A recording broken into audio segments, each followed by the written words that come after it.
ជំរាបសួរពុកម៉ែបងប្អូនទាំងអស់គ្នាថ្ងៃនេះខ្ញុំមកធ្វើសម្លស្ងោរជ្រក់ក្បាលត្រីញ៉ាំ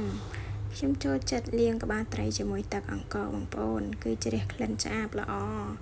បន្ទាប់មកខ្ញុំលាងវាជាមួយនឹងទឹកធម្មតា2-3ទឹកទៀតទៅបងប្អូន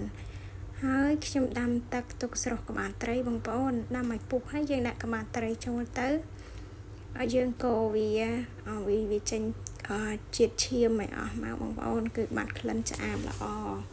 ហើយបន្ទាប់មកគឺខ្ញុំចាក់លាងជាមួយនឹងទឹកធម្មតា2-3ទឹកទៀតទៅបងប្អូនចាយើងលាងឲ្យស្អាតគឺអត់មានក្លិនឆ្អាបទេឥឡូវនេះខ្ញុំចាប់ផ្ដើមដាំទឹកបងប្អូនក៏បន្តិចហើយគល់ស្លឹកគ្រៃខ្ទឹមនិងស្លឹកក្រូចសើចបងប្អូនឲ្យវាឈ្ងុយខ្ញុំបន្ថែមពង2គ្រាប់ហើយនឹងអំបិលប៊ីចេងហើយនឹងម្សៅស៊ុបរ៉ាឌីបន្តិចដែរបងប្អូនបន្ទាប់មកខ្ញុំគ្របទុកសិនដើម្បីឲ្យទឹកសម្លយើងពុះ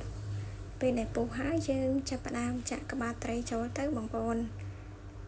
ហើយយើងចាប់ផ្ដើមបិទកម្របឥឡូវយើងមកលាងជីដើម្បីទុកបន្ថែមពេលសម្លយើងឆ្អិនពងមិញហ្នឹងឆ្អិនហើយឥឡូវខ្ញុំចាប់ផ្ដើមបកដើម្បីងាយស្រួលញ៉ាំណាបងប្អូន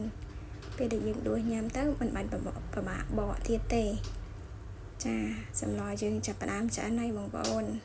ឥឡូវហ្នឹងខ្ញុំចាប់ផ្ដើមបន្ថែមជីពីលើណាបងប្អូនដើម្បីឲ្យមានរសជាតិឆ្ងាញ់